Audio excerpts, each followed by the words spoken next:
صلوات پر محمد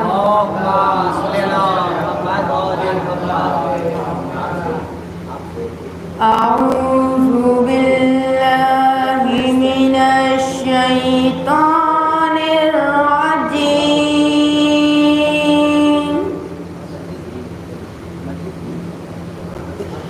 بسم اللہ الرحمن الرحیم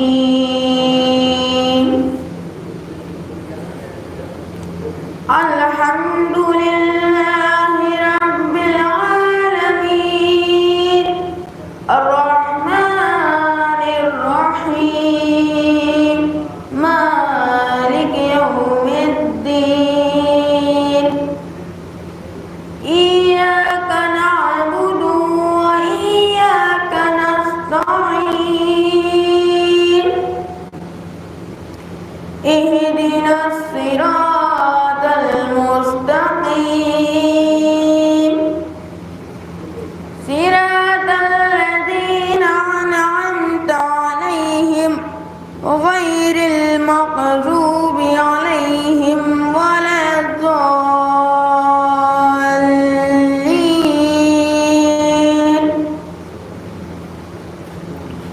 بسم الله الرحمن الرحيم تبت يدا أبي لهب وتب ما أغنى عنه ماله وما كسب سيصلى نارا ذات لهب وامرأته حمالة الحطب في جيدها حبل من مسد صدق الله العلي العظيم صلوات محمد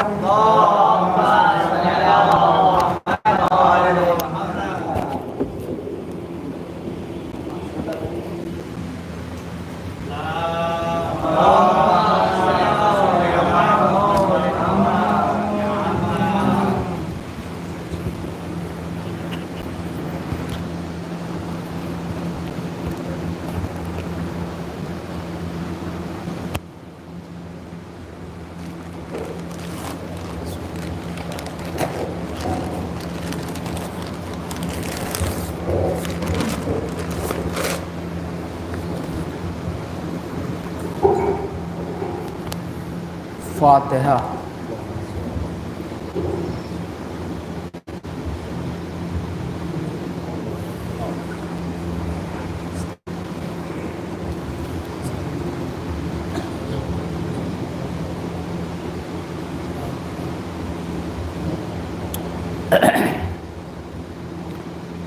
آج کی مناسبت سے جناب آن محمد کے شان میں مرثیے کے چند منتخب بند علامہ جمیل مظہری کے قبل اس کے خدائے سخن کی ایک ربائی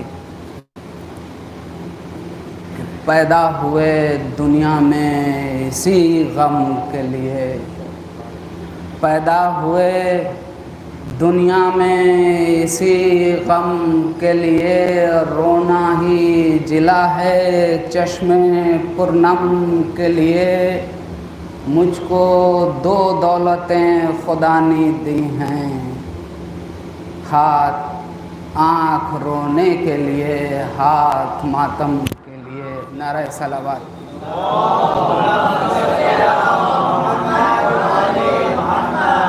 علامہ فرماتے ہیں کہ خم بخم کا کل ہستی کا فسانہ ہے عجیب، خم بخم کا کل ہستی کا فسانہ ہے عجیب، اس کے بننے کا بگڑنے کا بہانہ ہے عجیب، اور حیرت بے کسی آئینہ خانہ ہے عجیب، ایک گرہ بھی نہ کھلی قسمت شانہ ہے عجیب، گتھیاں اور بھی بڑھتی گئیں سلجھانے سے، زلف الجھتی رہی کچھ بن نہ پڑا شانے سے، تو واہ قسمت امکانوں تمنائے شہود،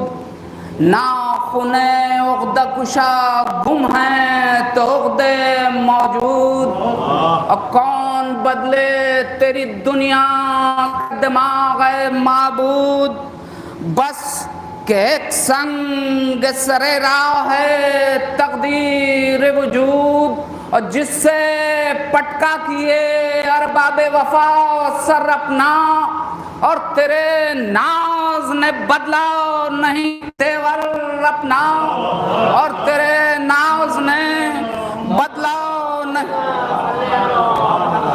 تو کشتے جورے تغافل ہوئے حکمت والے، بسمل نیم نگاہی ہیں شریعت والے، اب کیا ارادہ ہے تیرا مر مٹے ایک تبسم پہ محبت والے، اور کیا ارادہ ہے تیرا ناز مشیت والے، یہی نا چاہنے والا کوئی باقی نہ رہے، ارے کہیں ممکن ہے کہ محفل رہے ساقی نہ رہے، کہیں ممکن ہے کہ محفل رہے ساقی نہ رہے، تو جن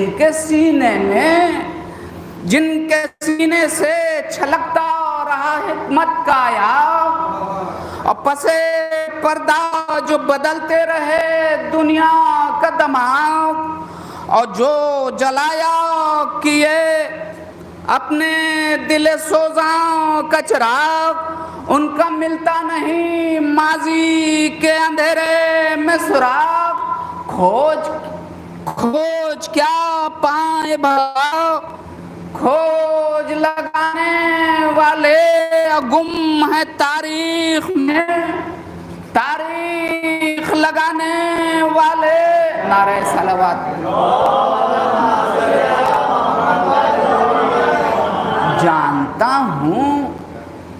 جانتا ہوں کہ محبت کا صلہ کچھ بھی نہیں، جانتا ہوں کہ محبت کا صلہ کچھ بھی نہیں، اور قیمت خون شہیدان وفا کچھ بھی نہیں، امتحان شوق کا ہے ورنہ جفا کچھ بھی نہیں، بے رخی ناز مشیت کے سوا کچھ بھی نہیں، اور مگر اس حسن تغافل کا نتیجہ بھی تو دیکھ، اپنے مقصد کی تباہی کا تماشا بھی تو دیکھ، تو ایسے اندھے کہ جو توہین شب ماں کریں، اور اب ایسے بندے کہ جو تاریخ کو گمراہ کریں، اور پردے خدمت دی میں ہوس جا کریں، خون بندوں کا پئیں، نصرت اللہ کریں، اور سچ ہے ان ایسے لوگوں پہ بھی ہوتی رہی شفقت تیری، سچ ہے غالب ہے تیرے قہر پہ رحمت تیری، سچ ہے غالب ہے تیرے قہر پہ رحمت تیری، تو آتش جہل میں ڈالا گیا قرآن تیرا، تیری چوکھٹ سے اٹھایا گیا دربان تیرا، اور مسلک ظلم بنا مسلک عرفان تیرا، اور دست تعویل میں اب بھی ہے گریباں تیرا، شکایت کا محل جب ہو خدا بھی مظلوم اور تو بھی مظلوم، تیرے اہل وفا بھی مظلوم، پھر بھی حیرت ہے کہ کچھ خاص ہیں اہل انعام، پھر بھی حیرت ہے کہ کچھ خاص ہیں اہل انعام، تیری تاکید سے دنیا جنہیں کرتی ہے سلام، تیری تاکید سے دنیا جنہیں کرتی ہے سلام، ایسے محسن بھی ہیں آگاہ نہیں جن سے عوام، کیا یہ شایع ہے تیرے عدل کے اے رب نام؟ اب میں یہ کہتا نہیں انعام نہ جی کھول کے دے، ہاں مگر حق کے ترازو پہ ذرا تول کے دے، نعرہ صلوات۔ یہی انصاف ہے تیرا، تیری رحمت کے نثار، کچھ پہاڑوں کو تو قرآن کہے تیرا شعار، اور وہ صحرا کہ جو ہو خون وفا سے گلنار، تیرے ناموں سے شریعت میں نہ ہو اس کا وقار، ارے کیا مناہی ہے فقط ایک گلستان تیرا، اور کربلا بھی تو ہے جیتا ہوا میدان تیرا، کربلا بھی تو ہے جیتا ہوا میدان تیرا، تو جس جگہ خون سے لکھی ہے کہانی تیری، کیوں نہ حج فرض ہوا اس کا زبانی تیری، اور کیوں ہے خاموش یہاں مرتبہ دانی تیری، گوسفندان ذبیحہ ہوں نشانی تیری، اور تمثیل مزار شہداء بدعت ہو، ذوالجناح شہ لولاک لما بدعت ہو، تو ہاجرہ پیاس میں پانی کے لیے دوڑ لگائیں، تو ان کے انداز روش حج کے مناسک بن جائیں، اور عباس جو بچوں کے لیے نہر پہ جائیں، مشک پانی سے بھریں، جنگ کریں، خون میں نہائیں، تو یہ جذبات تیری عظمت کی گواہی بھی نہ ہو، یعنی من جملے آیات الہی بھی نہ ہو، تو تول میزان عدالت پہ رب پہ ذرا رب جلیل، تول میزان عدالت میں ذرا رب جلیل، ایک طرف اون و محمد ہیں، ایک طرف صبر حسین، ایک طرف عزم خلیل، اور شر انصاف ہے اے خالق افکار جمیل، اس طرف اون و محمد ہیں، ادھر اسماعیل ارے ذبح فرزند پہ راضی بارادہ تو نہ تھی ہاجرہ صبر میں، زینب سے زیادہ تو نہ تھی ہاجرہ صبر میں، زینب سے تول میزان عدالت میں ذرا رب جلیل، ایک طرف صبر حسین، ایک طرف عزم خلیل، شرط انصاف ہے اے خالق افکار جمیل، اس طرف اون و محمد ہیں، ادھر اسماعیل و ذبح فرزند پہ راضی بارادہ تو نہ تھی ہاجرہ صبر میں، زینب سے زیادہ تو نہ تھی، نعرہ صلوات۔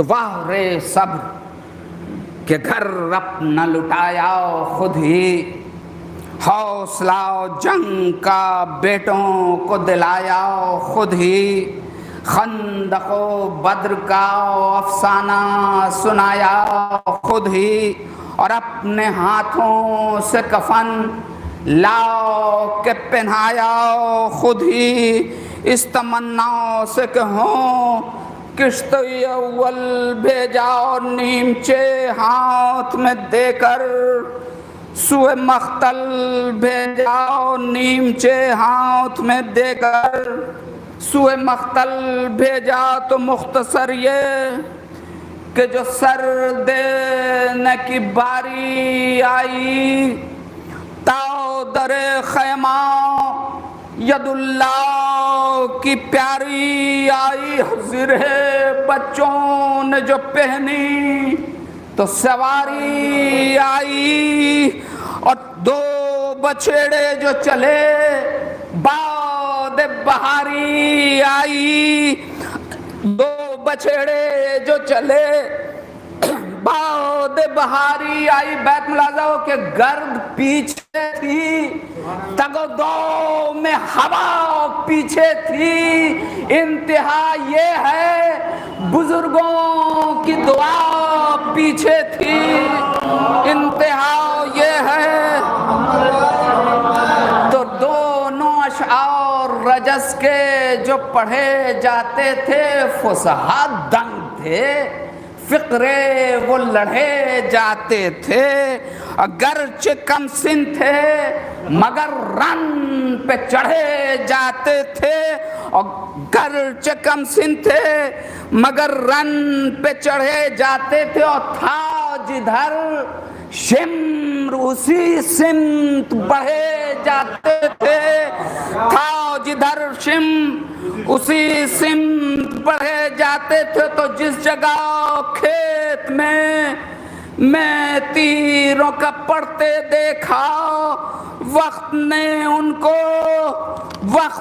ان کو اسی موڑ پہ لڑتے دیکھا، بیٹھ کر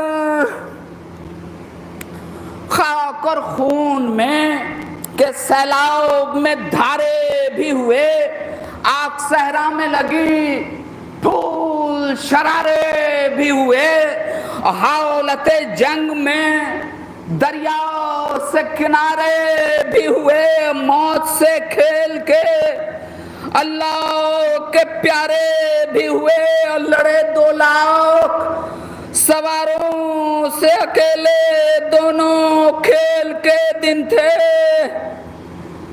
کھیل کے دن تھے مگر جان پہ کھیلے دونوں، کھیل کے دن تھے مگر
فاتحہ۔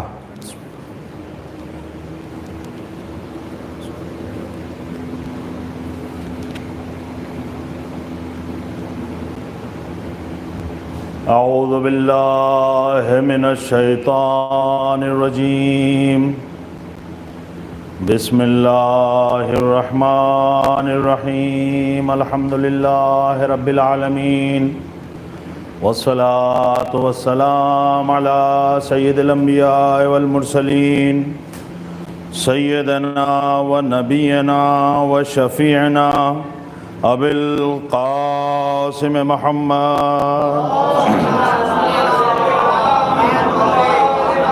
وعلى أهل بيت الطيبين الطاهرين المعصومين المظلومين ولعنة الله على أعدائهم أجمعين من يومنا هذا إلى قيام يوم الدين أما بعد فقد قال رسول الله صلى الله عليه وآله بسم الله الرحمن الرحيم يا علي إذا رأيت الناس يشتغلون بالفضائل فاشتغل أنت بالفرائض وإذا رأيت الناس يتوسلون بالخلق فتوسل أنت بالخالق صلوات پڑھنے پر محمد علیہ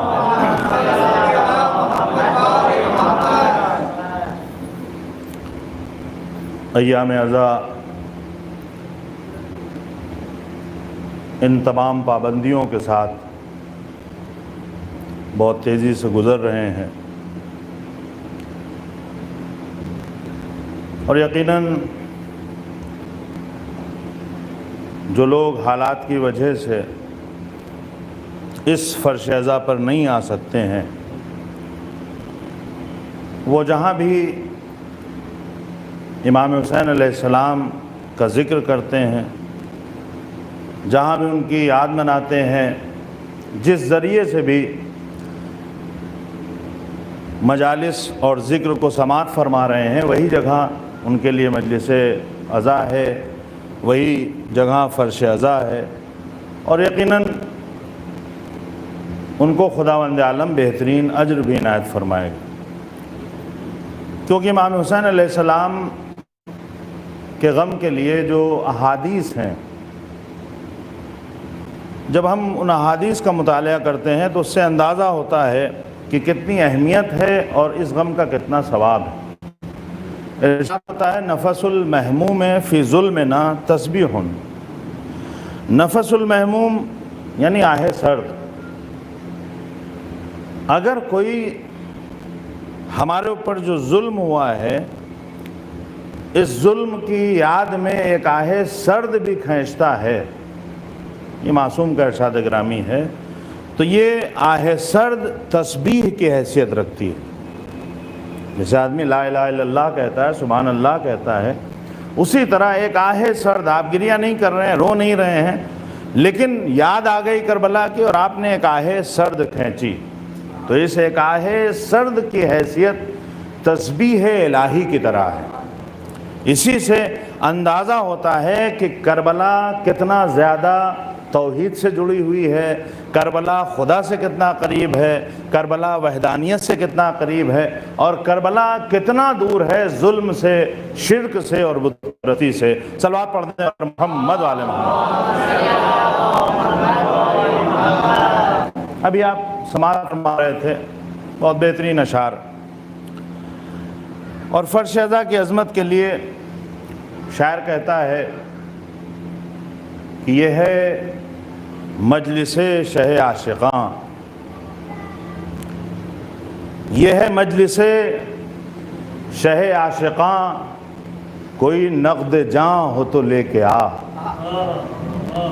یہ ہے مجلس شہ عاشقاں، کوئی نقد جاں ہو تو لے کے آ، یہاں چشم تر کا رواج ہے، یہاں چشم تر کا رواج ہے، دل خوچکاں ہو تو لے کے آ۔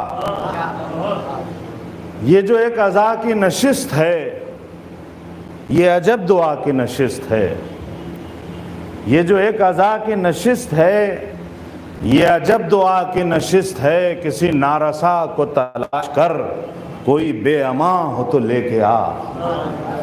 کسی نارسا کو تلاش کر، کوئی بے اماں ہو تو لے کے آ۔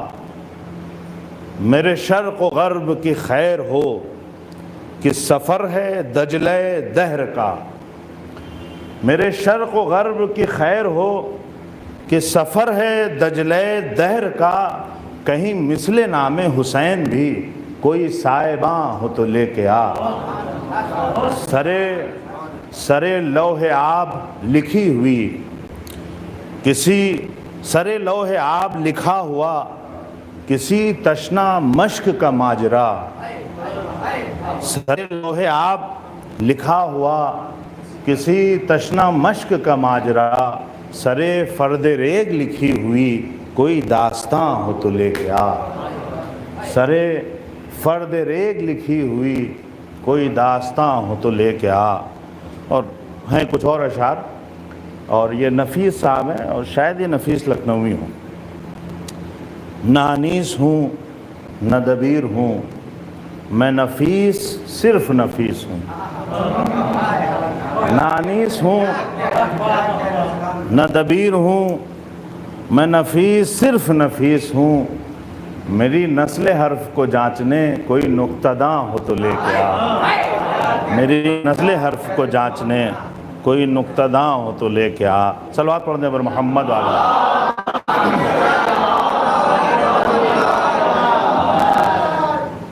عزائے امام حسین علیہ السلام میں ہر چیز اپنی اپنی جگہ پر انسان کو بہترین جزا عطا کرتی ہے۔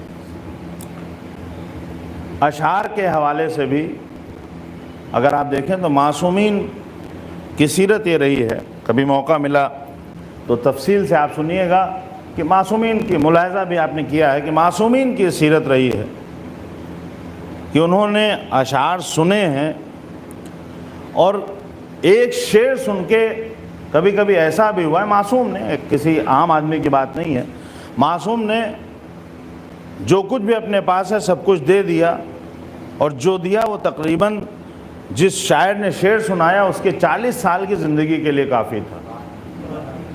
اور پھر اس کے بعد ہمارے چوتھے امام یہ کہتے ہیں کہ اگر میرے پاس اس وقت اس سے زیادہ ہوتا تو وہ بھی دے دیتا۔ اشعار سن کر گریہ کرنا، رونا، یہ سیرت معصومین میں ہے۔ ہمارے لیے بہت اہم ہے کہ ہماری شاعری کون سی شاعری ہے، ہماری ذاکری کون سی ذاکری ہے، ہمارا نوحہ کون سا نوحہ ہے، ہمارا ماتم کون سا ماتم ہے۔ جو ذکر، جو شاعری، جو ذاکری حسین سے قریب کر دے، خدا سے قریب کر دے، وہی کامیاب شاعری ہے، وہی کامیاب ذاکری ہے، وہی کامیاب عزاداری بھی ہے۔ اگر ہم بہترین شاعر ہیں لیکن آپ یہ دیکھ رہے ہیں کہ بہت اچھے شاعر ہیں لیکن ظاہری طور پر دین نظر نہیں آ رہا ہے، دین سے بہت دور دور ہیں، تو یہ جو اہل بیت والی شاعری ہوتی ہے یہ دین سے دور نہیں کرتی ہے۔ اس کی سب سے پہلی پہچان یہی ہے، شناخت یہی ہے کہ جو شاعر اہل بیت ہوگا، جو اہل بیت سے منسوب ہوگا، وہ یقیناً دین سے بہت زیادہ قریب ہوگا، اور یہ جتنا زیادہ دین سے قریب ہوگا اتنا ہی بڑا شاعر اہل بیت ہے۔ یہ نہیں ہو سکتا ہے کہ یہ دین سے دور ہو اور بہت بڑا شاعر اہل بیت ہو، نہیں، یہ وہ دربار ہے کہ یہاں دلوں کے حال معلوم ہیں، کہیں اور منافقت چلتی ہوگی، یہاں نہیں چلے گی۔ صلوات پڑھ دیں بر محمد والے۔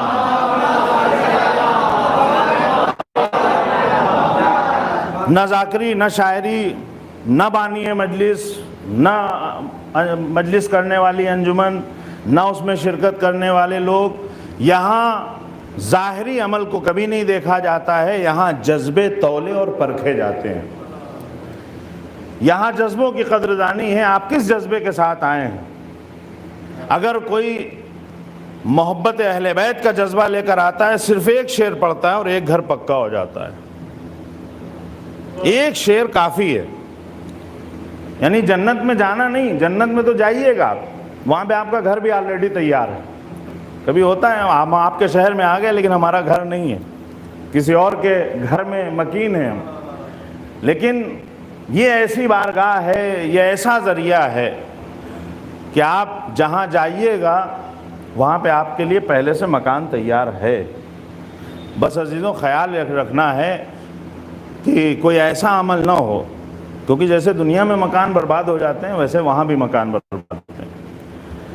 یہ نہ ہو کہ ایک طرف بناتے بھی جا رہے ہیں اور دوسری طرف گراتے بھی جا رہے ہیں. صلوات پڑھ دیں پر محمد و آل محمد. لہذا ہماری شاعری اگر کربلا کے معیار پر ہو، اگر امام حسین علیہ السلام کی تعلیمات کی روشنی میں ہو، تو پھر اس سے بڑا درجہ کسی اور کا نہیں. وہ شاعر نہایت ہی محترم ہے، بہت ہی بزرگ ہے، اور اس کا مقام بہت ہی بلند بالا ہے. ہمیشہ ہمیں یہ کوشش کرنا چاہیے کہ شاعری ہم صرف منہ سے نہ کہیں کہ ہم عقیدے کی شاعری کرتے ہیں، بلکہ در حقیقت بھی شاعری عقیدے والی شاعری ہو. اس منبر سے آ کر کوئی ایسی بات نہ کہی جائے کہ جو ہمیں توحید سے دور کر دے. کوئی ایسی بات نہ کہی جائے جو ہمیں توحید سے دور کر دے. لیکن یہاں جو میں نے حدیث پڑھی اس سے اگر ربط دوں میں، تو اس میں حدیث ارشاد فرمانے والے کون ہیں؟ نبی. اور یہ حدیث جو ہے اس میں آیت میں فرق یہی ہوتا ہے کہ مفہوم اس کا بھی خدا کی طرف سے، بس الفاظ نبی کے ہیں. یعنی نبی کو خدا نے بتایا، خدا اور نبی نے اسے علی کو بتایا، اور پھر علی سے وہ بات اور آگے بڑھی. یعنی ایک ذریعہ ہے. ہمیں ہمیشہ اپنی شاعری میں اس بات کا خیال رکھنا چاہیے کہ نام نبی بلند ہے نام خدا کے بعد.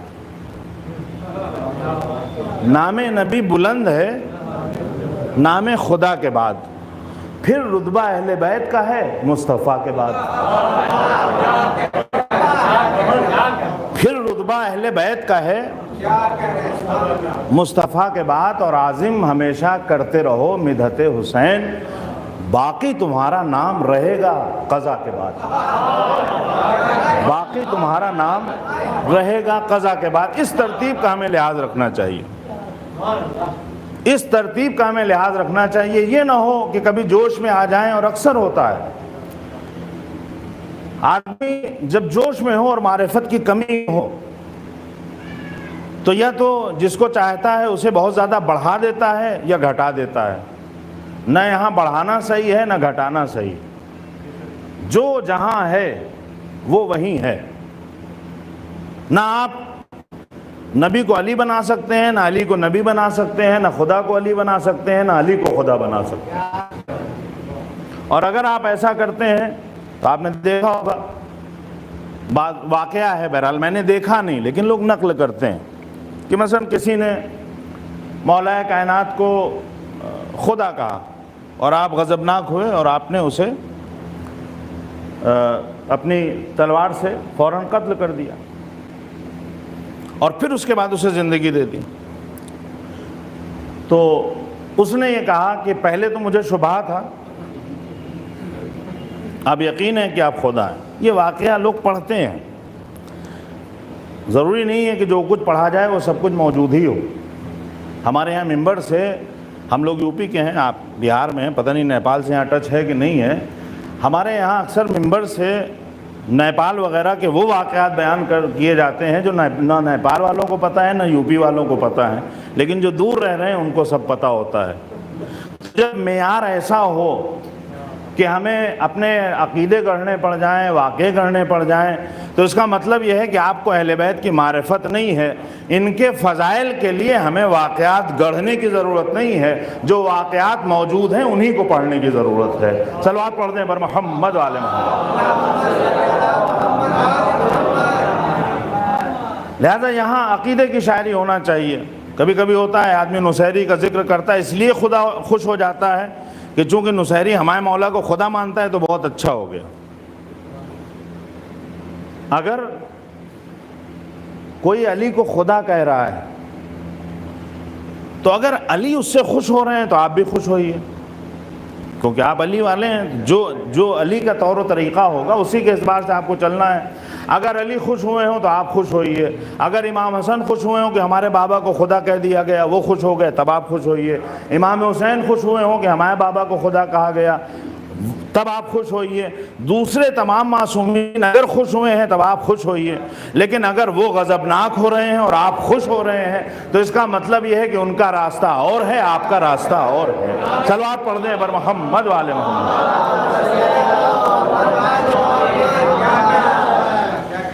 اس کا مطلب یہ ہے کہ ان کا راستہ اور ہے, ہمارا راستہ اور ہے. وہ ہمارے لیے کیا کہا گیا؟ ہمارے لیے کہا گیا ہے کہ ہم اہل بیت کے شیعہ ہیں, ہم اہل بیت کے چاہنے اور ماننے والے ہیں. ہمارا کام کیا ہے؟ اہل بیت کی خوشی میں خوش ہونا اور ان کے غم میں غمزدہ ہونا. جو بات انہیں خوش کرے وہ آپ کو بھی خوش کرے, جس بات سے انہیں تکلیف پہنچے اس سے آپ کو بھی تکلیف پہنچے. اگر یہ مزاج نہیں ہے, اگر یہ انداز نہیں ہے, اگر ایسا عمل نہیں ہے تو پھر اس کا مطلب یہ ہے کہ یہاں محبت کا دعویٰ ہے, یہاں صرف اس بات کا دعویٰ ہے کہ ہم عقیدے کی شاعری کر رہے ہیں, مگر یہ شاعری عقیدے سے دور ہے. ایسے عقیدے سے ہمارا کوئی تعلق نہیں. واقعہ پڑھا جاتا ہے کہ مولا نے اس کو مار دیا اور پھر وہ زندہ ہو گیا. مولا نے زندہ کیا اور خدا کی اجازت سے, اس میں کوئی شبہ نہیں, مولا زندہ کر سکتے ہیں. اور پھر اس کے بعد اس نے کہا کہ مجھے یقین آ گیا. لیکن آپ یہ بتائیے کہ آپ ہی تو کہتے ہیں کہ مولائے کائنات کی ذوالفقار صرف سامنے والے کو نہیں دیکھتی, پوری نسلوں کو دیکھ کے ذوالفقار چلتی تھی. ذوالفقار نسلوں کو دیکھ کے چلتی تھی. یہ ہم فضائل میں بیان بھی کرتے ہیں اور اس کو مانتے بھی ہیں. نسلوں کو دیکھ کے جو ذوالفقار چلتی ہو, جس گردن پہ ایک بار وہ ذوالفقار آ گئی وہ بھی نامعتبر ہے, اس کی نسلیں بھی نامعتبر ہیں, بھلے ہی مولا اسے بعد میں زندگی دے دیں. کیوں؟ اگر کوئی گردن ایسی ہے کہ اس پہ ذوالفقار چل جائے تو نہ وہ گردن ہمارے لیے محترم ہے, نہ اس سر میں جو عقیدہ ہے وہ ہمارے لیے محترم ہے, کیونکہ اس پر ذوالفقار چل چکی ہے. اور جہاں ذوالفقار چل گئی ہے گویا اس نے خط بطلان کھینچ دیا ہے کہ یہ بھی صحیح نہیں ہے, اس کی نسل بھی صحیح نہیں ہے. صلوات پڑھ دیں بر محمد والے محمد. لہذا ہماری کوشش یہ ہونا چاہیے ایسی شاعری نہیں ہو. یہ منبر ہمیں خدا سے قریب کرنے کے لیے ہے, خدا سے دور کرنے کے لیے نہیں. علی اس لیے آئے تھے تاکہ ہمیں خدا سے قریب کیا جائے. علی اس لیے نہیں آئے تھے کہ خود اپنی خدائی کا اعلان کر دیں, یا یہ کہ کوئی ان کی خدائی کا اعلان کرے اور علی خوش ہو جائیں. ہم نے اسم علی کو اپنے جیسا سمجھ رکھا ہے کہ جیسے کوئی جتنی ہماری اوقات نہ ہو اس سے زیادہ تعریف کرے تو ہم خوش ہو جاتے ہیں.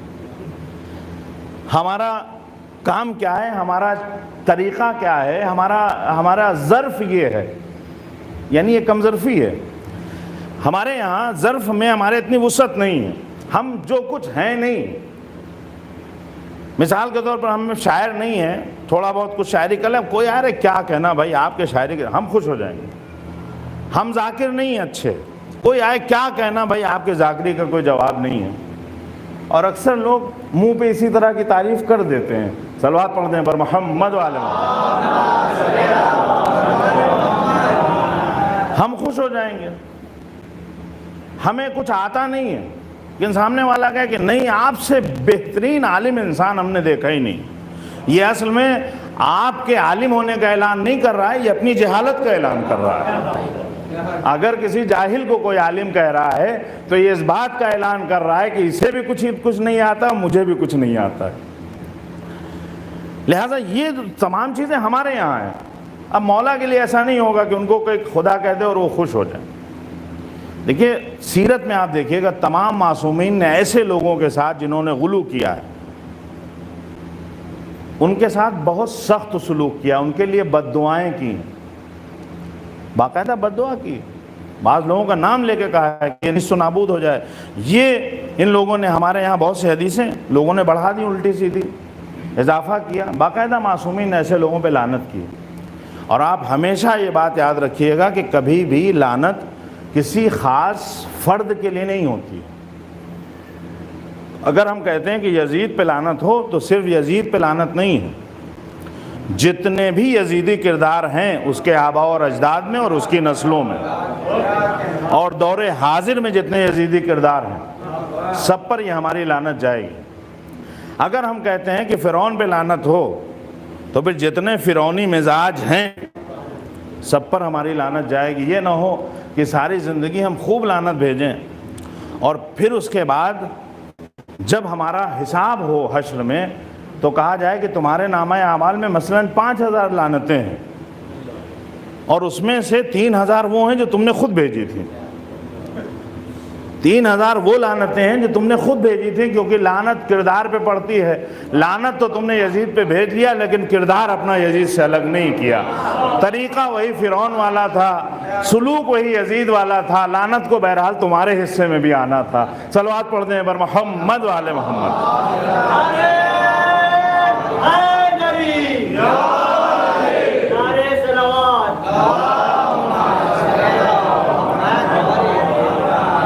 اس لیے ہمیشہ یہ بات ہم لوگوں کے ذہن میں رہنا چاہیے اور سامنے کی بات ہے. ہم لوگ کبھی کسی کے نام سے نفرت نہیں کرتے ہیں. اگرچہ ہمارے یہاں مزاج ایسا ہو گیا ہے کہ بعض نام سن کے لوگ بھڑک جاتے ہیں, اور جنہیں بعض ناموں سے بہت زیادہ نفرت ہو وہ کربلا کے شہداء کے نام اٹھا کے دیکھ لیں. جو 72 شہداء ہیں ان کے نام اٹھا کے دیکھ لیجئے آپ. تو اگر حساسیت ہے, بھڑک جاتے ہیں آپ نام دیکھ کے, تو جب وہ شہداء کی لسٹ دیکھیں گے تو پھر ہو سکتا ہے بہت سے جو نام ہیں اس نام سے پھر آپ کو اتنی الرجی نہ رہ جائے. کبھی بھی نام کی وجہ سے ہم لوگ کسی پہ لعنت بھیجتے ہیں, نہ کسی کے نام کی وجہ سے ہم اس کی مخالفت کرتے ہیں. تو آپ کیوں مخالفت کرتے ہیں کسی کی؟ یزید کیوں برا ہے؟ کا اس لیے کیونکہ اس کا عمل صحیح نہیں تھا. اس کے عمل نے اس کے نام کو خراب کیا. نام کی وجہ سے ہم اس کو برا بھلا نہیں کہتے, یعنی اصل نام نہیں ہے, اصل عمل ہے. تو اگر ہمارے لعنت بھیجنے کا, ہمارے برائی کرنے کا, ہمارا کسی سے ناراض ہونے کی وجہ صرف یہ ہے کہ اس کا عمل کیسا ہے, عمل اچھا ہے تو ہم خوش ہو جاتے ہیں, عمل برا ہے تو ہم ناراض ہو جاتے ہیں. تو پھر اگر ہم عمل کی وجہ سے کسی کی مخالفت کر رہے ہیں تو پھر نام کی یہاں کوئی حیثیت نہیں رہ جاتی ہے.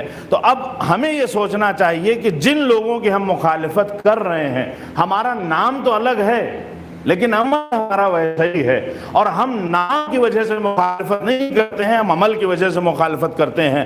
اگر کوئی اس لیے ناراض ہے کسی کے عمل کی وجہ سے کہ اس نے جناب سیدہ کے حصے کو غصب کیا ہے, اگر آپ اس وجہ سے کیوں ناراض ہیں؟ کیونکہ وہ غاصب ہے. تو اگر آپ غاصب سے ناراض ہیں تو پھر آپ اس غاصب سے بھی ناراض ہوں گے جس نے مسجد کو غصب کیا ہے. آپ اس غاصب سے بھی ناراض ہوں گے جو امام باڑے کی زمین پر قبضہ کیے بیٹھا ہے. آپ اس غاصب سے بھی ناراض ہوئیے جس نے محلے میں جو وقف کی املاک تھی اس پہ قبضہ کر رکھا ہے.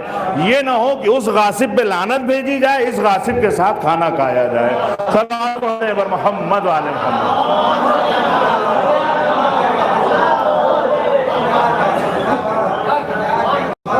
ہمارے یہاں جو اکثر پریشانیاں ہیں اسی وجہ سے ہیں کہ ہم لوگ کچھ نام کو پکڑے ہوئے بیٹھے ہیں کہ یہ فلاں فلاں صحیح نہیں ہے. کبھی یہ بھی سوچئے کہ یہ فلاں فلاں کیوں صحیح نہیں ہے. ایام ازاں ہیں اور یقیناً بہت مصائب کا مقام ہے, بہت سخت ہے کہ ہم ذکر کرتے ہیں کہ جناب زینب کی چادر چھین لی گئی, جناب عابد بیمار کا بستر لوٹ لیا گیا. یعنی جو مال امام لوٹ رہا ہے, یہ بستر جو مال امام ہے نا, چادر جو ہے وہ امام حسین علیہ السلام کے خیمے سے متعلق ہے نا, یعنی اہل بیت سے متعلق سامان ہے. ہم رو رہے ہیں, گریہ کر رہے ہیں, ایسے لوگوں سے اظہار نفرت کر رہے ہیں کہ جنہوں نے چادر لوٹ لی, جنہوں نے بستر لوٹ لیا, جنہوں نے خیمے میں آگ لگا دی, یعنی مال امام کو برباد کر دیا. تو اس کا مطلب یہ ہوا کہ جس آدمی کا بھی ایسا عمل ہو اس کا تعلق حسینیوں سے نہیں ہو سکتا ہے, اس کے تار کہیں نہ کہیں یزیدیوں سے ملیں گے جا کے. اگر ہم بیٹھے رو رہے ہیں اس بات پہ کہ وہاں پہ چادر لوٹ لی گئی, وہاں پہ بستر لوٹ لیا گیا, لیکن جب جو ہمارے بزرگ وہ چیزیں جو امام حسین علیہ السلام کے نام وقف کر کے, وہ ہمارے بزرگ جو مسجد خدا کے لیے زمینیں جائیداد وقف کر کے چلے گئے تاکہ ذکر خدا ہوتا رہے، ذکر اہل بیت ہوتا رہے، اور ہم نے ان اموال کو ہڑپ کرنا شروع کر دیا، انہیں الٹا سیدھا بیچنا شروع کر دیا، مال امام بیچ کر اپنے اچھے اچھے مکان بنا لیے۔ کم سے کم وہاں یہ تو نہیں ملتا ہے کہ کسی نے جو مال لوٹا تھا اس میں مکان بنا لیا تھا، لیکن آپ نے اتنا لوٹ لیا ہے کہ آپ کئی منزلہ مکان اس مال سے بنا رہے ہیں جو مال امام ہے۔ اگر عمل ایسا ہے تو بتا دیجئے آپ کہاں سے حسینی ہو گئے، آپ کہاں سے کربلائی ہو گئے؟ اگر یہی عمل ہمارا ہوتا تو آج جو ہم بیٹھے ہوئے رو رہے ہیں اور یہ کہہ رہے ہیں کاش ہم کربلا میں ہوتے، تو یقین جانیے آج جیسے آپ لوٹ رہے ہیں کل بھی اسی طرح سے لوٹتے۔ آپ کا خیمہ حسین کا خیمہ نہیں ہوتا، آپ لشکر یزید میں شامل ہوتے۔ صلوات پڑھ دیں بر محمد و آل محمد۔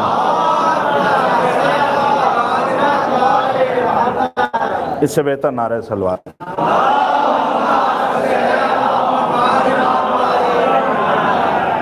یہ کربلا اسی سب چیزوں کو بتانے کے لیے ہے، یہی احساسات جگانے کے لیے۔ کربلا سلانے کا نام نہیں ہے کہ آپ مجلس کرتے رہیے اور امام حسین کے نام جو اوقاف ہوں وہ لوٹتے رہیں، اور اسے لوٹے ہوئے اوقاف میں پھر ایک مجلس کرائیے آپ۔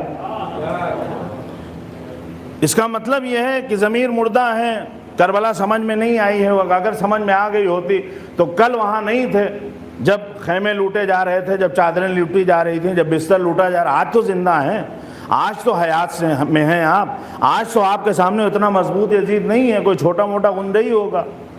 آج تو آپ اس سے کہہ سکتے ہیں کہ نہیں یہ مال امام ہے، یہ مال حسین ہے، تمہیں کوئی حق حاصل نہیں ہے اسے چھیننے کا۔ اگر آج آپ نہیں کہہ سکتے ہیں، ایسے لوگوں کے مقابلے میں کھڑے نہیں ہو سکتے ہیں، تو پھر بار بار یہ کیوں کہتے ہیں کہ کاش ہم کربلا میں ہوتے؟ آج کا عمل یہ بتا رہا ہے کہ کربلا میں بھی ہوتے تو حسین کو کوئی فائدہ نہ ہوتا، ہاں یزیدیوں کو فائدہ ضرور ہوتا، کچھ لشکر کی تعداد اور بڑھ جاتی۔ اگر ہمارا عمل ایسا ہے، ہم نے ہر چیز روایتی بنا رکھی، کچھ رسمیں ہیں، کچھ چیزیں ہیں کہ ہمیں مجلس کر لینا ہے، رو لینا ہے، تبرک بانٹ لینا ہے، اور پھر اس کے بعد مقصد کربلا کیا ہے، فلسفہ کیا ہے عزاداری کا، عزاداری ہم کو بنانا کیا چاہتی ہے، ہم نہ خود بننا چاہتے ہیں، اور اگر کوئی خمینی جیسا کردار ابھر بھی آتا ہے تو ہمارے اندر کا یزید اس خمینی کو ماننے نہیں دیتا ہے، پھر ہم اس کی مخالفت پہ کھڑے ہو جاتے ہیں، ہزار کمیاں نکالنے لگتے ہیں، ایسے لوگوں کی مخالفت کرتے ہیں۔ دراصل آپ امام خمینی کی مخالفت نہیں کر رہے ہیں، وقت حاضر میں اگر دیکھا جائے تو آپ کا کردار وقت کے یزید والا ہے، ان کا کردار وقت کے حسین والا ہے۔ ہر دور کے یزید کی فطرت یہ ہے کہ وہ وقت کے حسین کے مقابلے پر آ جائے۔ صلوات پڑھ دیں بر محمد و آل محمد۔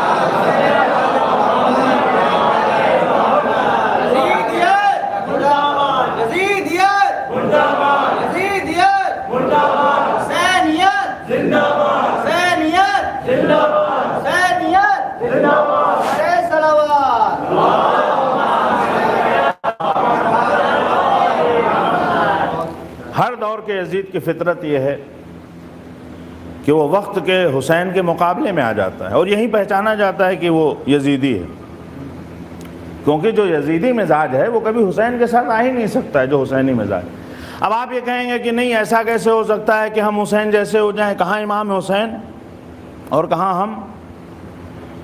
بہت سے لوگ اس طرح کے جملے کہہ کے کسی کو نیک نہیں بننے دیتے ہیں، اس کو کہ تم ایسے ہو ہی نہیں سکتے ہو، ویسے نہیں ہو سکتے ہو، کہاں وہ کہاں ہم، یہ سب بہت باتیں کہی جاتی ہیں۔ انہیں چاہیے کہ کربلا کا مطالعہ کریں، اور امام حسین علیہ السلام کا ایک جملہ ہے جو آپ نے اعلان کیا، اور یہ ہمیشہ قیامت تک کے لیے یہ جملہ ہم لوگوں کے لیے مشعل راہ ہے۔ امام نے کہا مثلی لا یبایع مثلک، امام حسین نے کہا کہ ہم جیسے تم جیسوں کی بیعت نہیں کرتے۔ اگر امام حسین جیسے لوگ نہ ہوتے تو امام حسین یہ کہتے کہ میں حسین ابن علی تجھ یزید ابن معاویہ کی بیعت نہیں کروں گا، لیکن حسین کہہ رہے ہیں مثلی لا یبایع مثلک، اے یزید ہم جیسے تجھ جیسوں کی بیعت نہیں کیا کرتے۔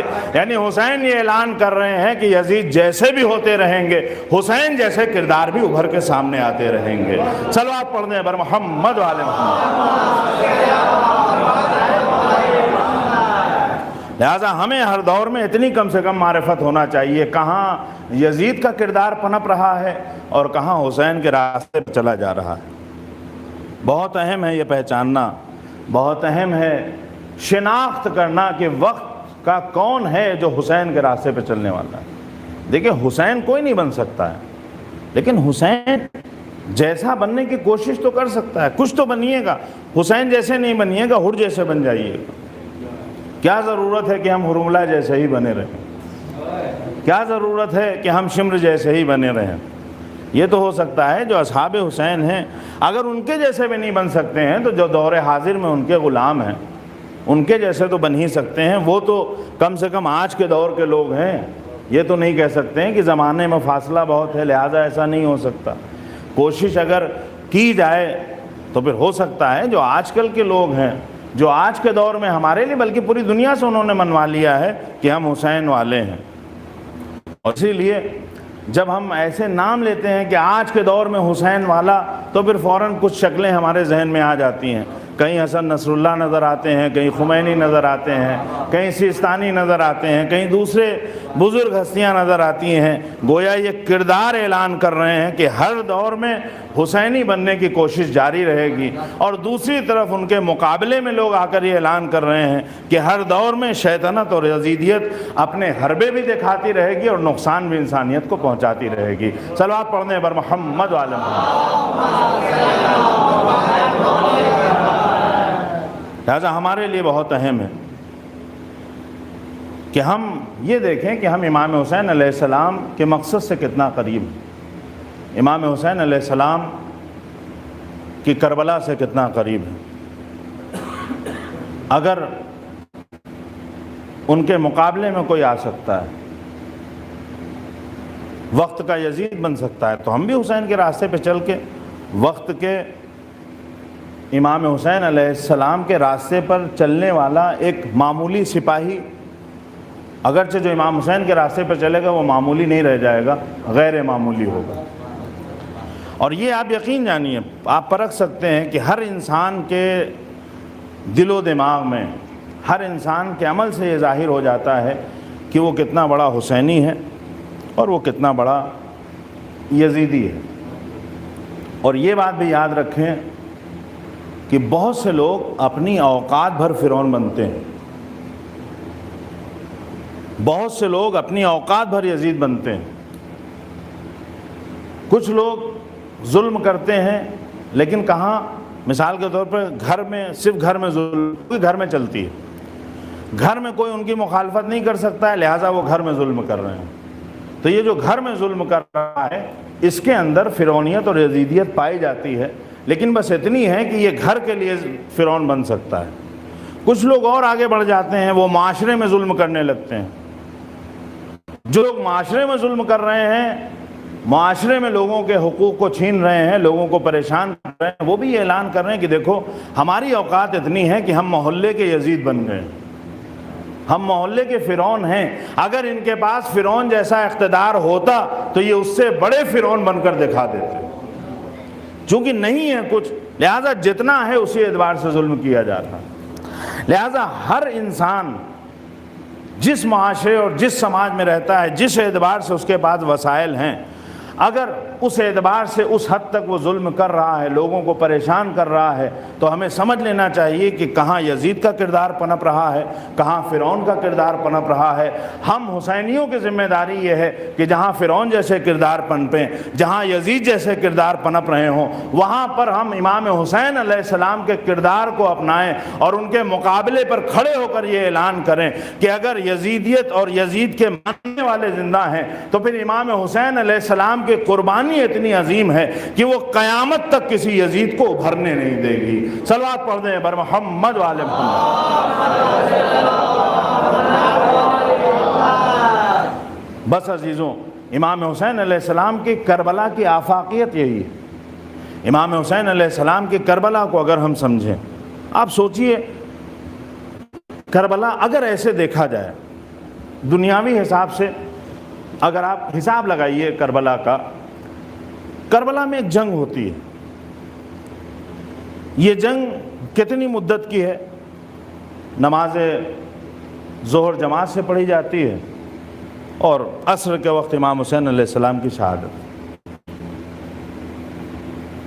افراد کے اعتبار سے دیکھیے، کہیں بھی جنگ پرکھی دیکھی جاتی ہے تو افراد کے اعتبار سے دیکھا جاتا ہے، کتنے افراد ہیں، کہا ادھر بھلے ہی ہزاروں کا لشکر ہو لیکن ادھر سے 72 لوگ۔ پھر اس کے بعد یہ دیکھا جاتا ہے کہ یہ جنگ جو ہو رہی تھی اس میں کتنے ملک اور کتنی قومیں اور یہ سب شامل تھے۔ اس حساب سے بھی اگر دیکھیے تو امام حسین علیہ السلام بہت ہی چنندہ لوگوں کو لے کر آئے تھے۔ لیکن آپ یہ بتائیے کہ افراد کے اعتبار سے دنیا میں کتنی جنگیں لڑی گئیں جس میں لاکھوں لوگوں نے جنگ کی اور لاکھوں لوگ مار ڈالے گئے، لیکن آج اس جنگ کا تذکرہ نہیں۔ آج کوئی اس جنگ کا تذکرہ نہیں کر رہا ہے جس میں لاکھوں لوگ مارے گئے۔ پوری دنیا نے جنگ کر لی، ایک بار نہیں 2 بار جنگ کر لی، لیکن آج اس کا تذکرہ نہیں، اس کا ہم نام نہیں لے رہے ہیں۔ لیکن امام حسین علیہ السلام نے ایک ایسی جنگ لڑی جس میں 72 شہید ہوئے، لیکن اس کے بعد بھی ہم اس جنگ کا نام بھی لے رہے ہیں، اس کا تذکرہ بھی کر رہے ہیں۔ اس کربلا کو، اس جنگ کو اتنی آفاقیت کیوں ہے؟ عزیزوں، جنگ کبھی تعداد سے نہیں لڑی جاتی ہے، جنگ ہمیشہ مقصد سے لڑی جاتی ہے۔ جس کا مقصد جتنا عظیم ہوتا ہے اس کی جنگ بھی اتنی ہی کامیاب ہوتی ہے۔ دنیا میں جو جنگ لڑی گئی وہ اقتدار کے لیے جنگ لڑی گئی تھی، لیکن حسین نے جو جنگ لڑی تھی وہ صرف اور صرف خدا کے لیے، کہ مجھے جنگ لڑ کر کلمہ لا الہ الا اللہ کو باقی رکھنا ہے۔ لہذا گویا خدا نے بھی امام حسین علیہ السلام سے یہ معاہدہ کر لیا ہے کہ چونکہ تم نے اتنی بڑی قربانی ہمارے نام کو باقی رکھنے کے لیے دی تھی، تو جب تک نعرہ تکبیر کی صدائیں سنائی دیتی رہیں گی یا حسین کی آوازیں بھی آتی رہیں گی۔ صلوات پڑھ دیں بر محمد و آل محمد۔ کوئی جنگ لڑی جاتی ہے، اس جنگ میں بہت سے لوگ ہوتے ہیں، بہت سے قوم و ملت کے، لیکن امام حسین علیہ السلام کا ایک کمال یہ تھا کہ امام حسین کے قافلے میں آنے سے پہلے زہیر عثمانی المسلک تھے، جون کا مذہب کچھ اور تھا، حر یزیدی تھے امام حسین کے خیمے میں آنے سے پہلے۔ لیکن امام حسین علیہ السلام کا کمال یہ ہے کہ جب یہ ان کے لشکر میں آ گئے تو اب جون کا رنگ نہیں دیکھا جائے گا، بلکہ یہ دیکھا جائے گا کہ جون حسینی ہے یا نہیں۔ اب اگر زہیر وہاں سے آ گئے، پہلے عثمانی المسلک تھے، اور جناب زہیر میں بھی دیکھیے بہت اہم چیز ہے، اکثر ہماری مجالس کے لیے، خود ہمارے جو آپسی تعلقات ہیں ان کے لیے بہت اہم ہے کہ جناب زہیر کو امام حسین علیہ السلام نے خط بھیج کر بلایا ہے۔ مختار نامہ جن لوگوں نے دیکھا ہوگا، جلدی جلدی میں عرض کر رہا ہوں، مختار نامے میں آپ نے دیکھا ہوگا کہ جناب زہیر فاصلہ بنا کے چل رہے تھے، یعنی یہ امام حسین علیہ السلام کے لشکر میں شامل نہیں ہونا چاہتے تھے، لیکن ان کے اندر ابھی اتنی غیرت تھی کہ اگر حسین سے سامنا ہو گیا تو میں انکار نہیں کر پاؤں گا۔ اور جب امام حسین علیہ السلام کو پتہ چلا کہ جناب زہیر کا خیمہ پاس میں ہے، قریب ہے، وہ منزل تھوڑا فاصلے سے منزل لیا کرتے تھے، سفر وہی تھا، راستہ وہی تھا، لیکن تھوڑا فاصلے سے ٹھہر جاتے تھے تاکہ سامنا نہ ہو۔ امام حسین علیہ السلام نے بھیجا ہے، خط بھیج کر جناب زہیر کو بلوایا ہے، پورا واقعہ آپ کے نگاہوں میں ہے۔ کہنے کا مقصد یہ ہے کہ جہاں حسینی چلن ہو وہاں آخری وقت تک بھلے ہی خط بھیجنا پڑے، بھلے ہی اپنے کسی قریبی کو بھیجنا پڑے، لیکن بھیج کر اسے اپنے خیمے میں بلایا جائے گا، کیونکہ حسین کا مزاج یہ ہے کہ آخری وقت تک کوشش یہ کرو کہ اسے حسینی بنا لو، اسے یزید کے خیمے میں نہ رہنے دو۔ لہٰذا ہم جو مجلسیں کرتے ہیں، ہم جو انجمنیں مختلف لے کے شہر میں نکلتے ہیں، ہم جو بڑے بڑے پروگرام کرتے ہیں، ہمیں ہمیشہ اس بات کا خیال رکھنا چاہیے کہ ذرا سی ناراضگی پر ایسا نہ ہو کہ ہم ان کی مجلس میں نہیں جائیں گے، ذرا سی ناراضگی پہ ایسا نہ ہو کہ ہمارا ان سے رابطہ نہیں رہے گا۔ نہیں، یہ حسینی مزاج نہیں ہے۔ حسینی مزاج یہ ہے کہ جو بھاگ رہا ہے، فاصلے سے چل رہا ہے، اسے خط بھیج کر بلواؤ، لیکن بلوا لو، کیونکہ جب اس پر حسینی رنگ چڑھ جائے گا تو پھر دنیا کا کوئی اور رنگ سامنے نہیں رہ جائے گا۔ یہ زہیر عثمانی المسلک نہیں رہ گئے، حر یزیدی نہیں رہ گئے، جون مسیحی نہیں رہ گئے۔ جب ایک رنگ ہوتا ہے، حسینی رنگ ہوتا ہے، تو جس لشکر پر بھلے ہی وہ چھوٹا سا کیوں نہ ہو، اگر حسینی رنگ چڑھ جاتا ہے تو وقت کا یزید کتنا بھی مضبوط کیوں نہ ہو، اسے شکست دے دی جائے گی۔ صلوات پڑھ دیں بر محمد و آل محمد۔ یہ امام حسین علیہ السلام کا کمال ہے، جو جتنے رنگ ہیں سب ختم ہو جائیں گے، صرف ایک رنگ بچے گا، حسینی رنگ۔ ہمارے لیے بھی بہت اہم ہے کہ ہماری شناخت کیا ہے۔ اگر ہم نے اپنی شناخت یہ بنا لی کہ یہ پٹنہ والوں کی انجمن ہے اور وہ سیوان والوں کی انجمن ہے، یہ گوپالپور کی انجمن ہے، وہ مظفر پور کی انجمن ہے، تو پھر آپ بتائیے اس میں حسین کی انجمن کہاں ہے؟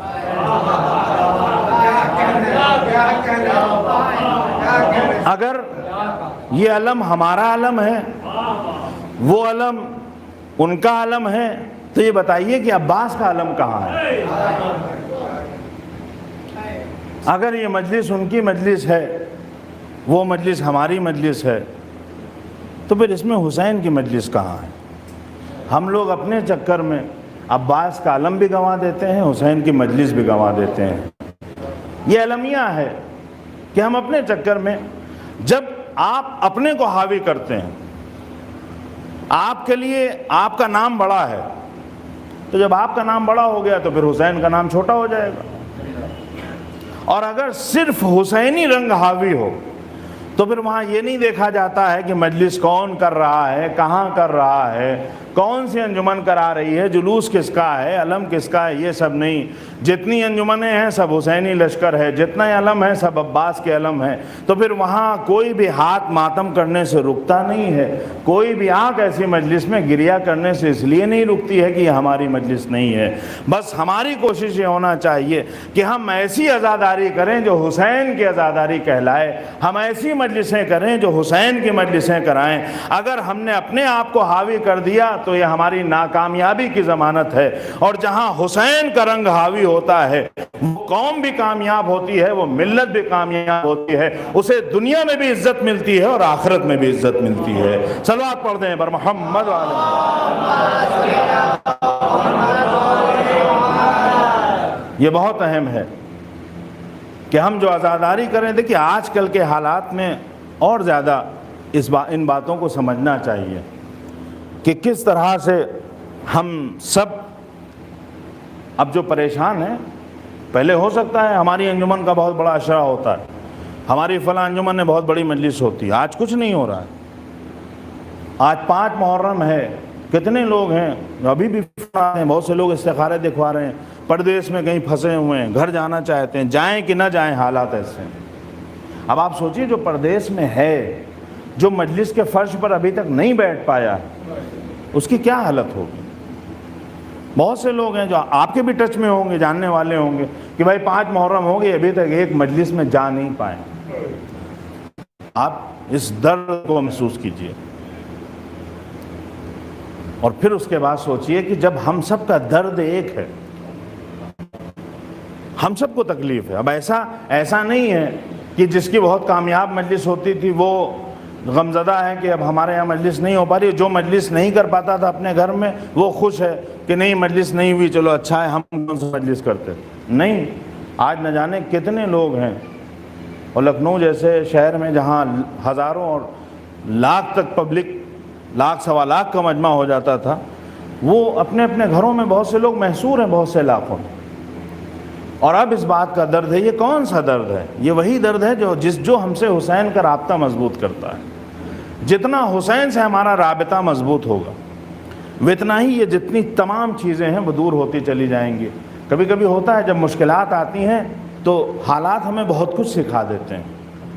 یہ جو حالات ہیں یہ ہمیں سکھا رہے ہیں کہ کس طرح سے ہمیں ایک دوسرے کے ساتھ دے کر امام حسین کی عزاداری کرنا، کس طرح سے ہمیں ایک دوسرے کے ساتھ کاندھے سے کاندھا ملا کر مقصد حسین کو آگے بڑھانا ہے۔ سوچئے کتنا سخت ہے کہ ہم جناب زینب کو ان کے شہزادوں کا پرسہ دینے کے لیے اکٹھا ہوں، اور ہمیں اس بات کا غم ہو کہ آج بہت محدود تعداد ہے. پرسہ دینے کے لیے ہم جس تعداد میں آنا چاہ رہے تھے وہ اتنی تعداد میں ہم آ کر پرسہ نہیں دے پا رہے.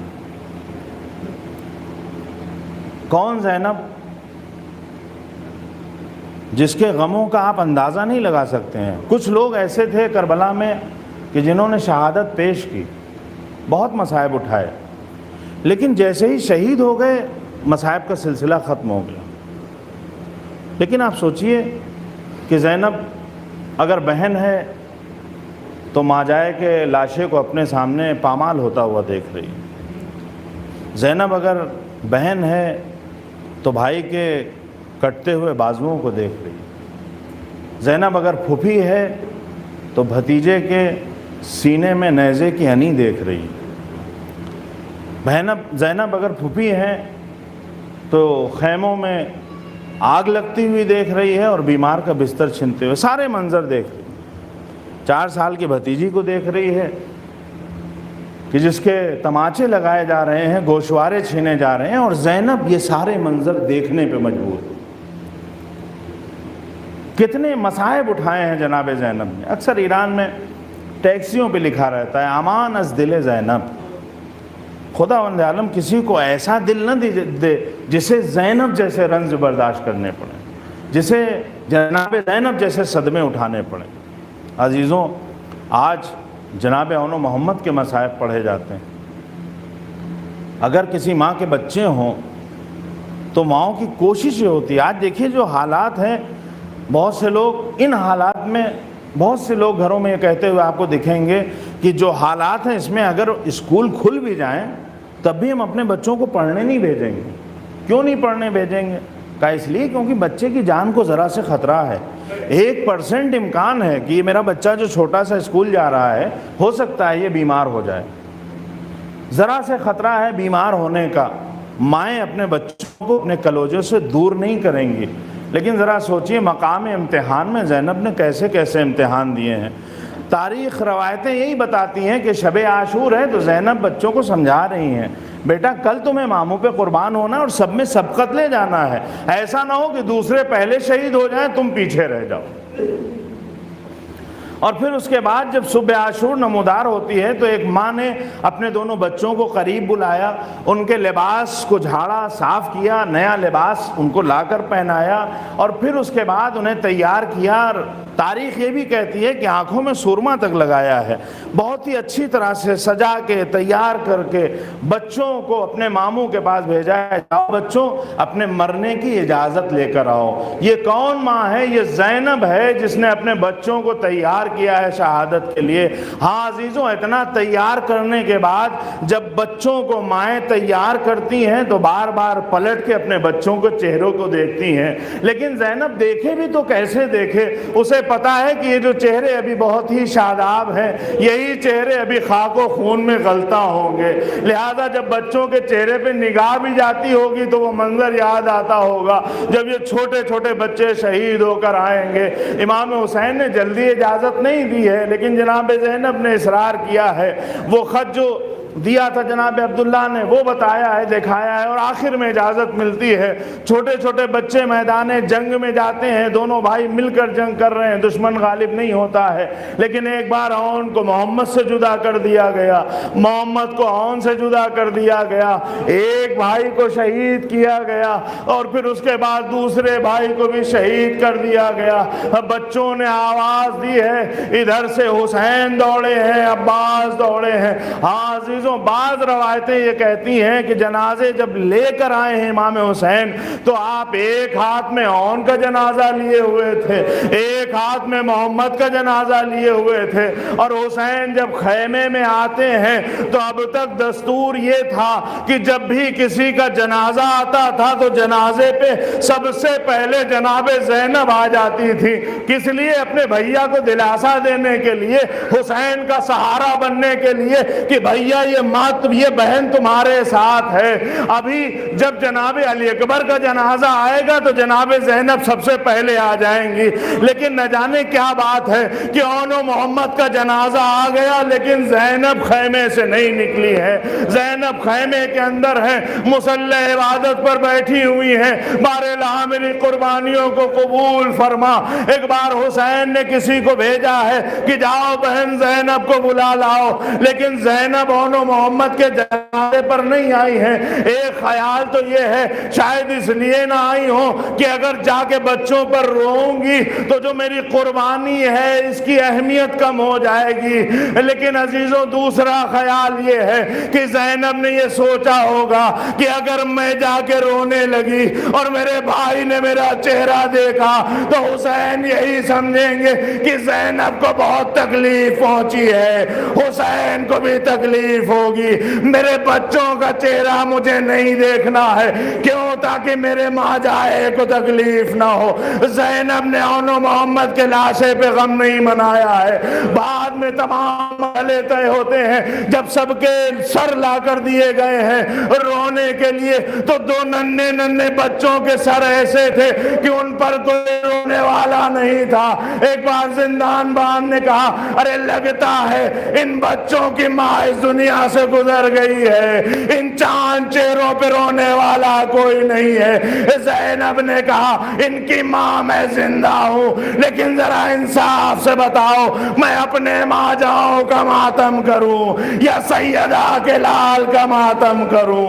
ہاں عزیزوں زینب نے کب غم منایا ہے؟ جب وطن واپس آ گئی ہیں۔ اب اون و محمد پہ کیا ہے؟ جناب زینب ہے۔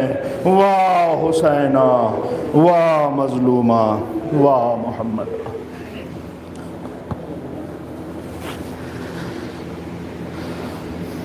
سيعلم الذين ظلموا أي منقلب ينقلبون إنا لله وإنا إليه راجعون۔ بار الہ ہماری اس مختصر سے عبادت کو قبول فرما۔ بار الہ ہماری اس عبادت کو ہماری اور تمام مرحومین کی مغفرت کا وسیلہ قرار دے۔ بار الہ تجھے بیمار کربلا کا واسطہ جو لوگ بیمار ہیں انہیں شفاء کامل اور عاجل عنایت فرما۔ بار الہ جو لوگ اپنے وطن سے دور ہیں، جو لوگ مشکل حالات میں ہیں، بار الہ ان کے لیے عزائے سید الشہداء کی بہترین انداز میں سبیل مہیا فرما۔ بار الہ جہاں جہاں بھی عزاداری سید الشہداء منعقد ہو رہی ہے، بار الہ تمام عزاداروں کو ہر طرح کی مصیبت بلا اور پریشانی سے محفوظ فرما۔ بار الہ جہاں جہاں بھی دنیا میں مسلمان ہیں ان کی جان مال عزت و آبرو کی حفاظت فرما۔ جہاں جہاں بھی دنیا میں شیعان حیدر کرار ہیں، بار الہ ان کی جان مال عزت و آبرو کی حفاظت فرما۔ بار الہ ہمارے علماء کرام مراج اعظام کا سایہ ہمارے سروں پر قائم و دائم رکھ۔ بار الہ منتقم خون حسینی کے ظہور میں تعجیل فرما اور ہمیں اس لائق بنا کہ جب ہمارے وقت کے امام کا ظہور ہو تو ہمارا شمار ان کے ساتھیوں میں ہو۔ ماتم حسین۔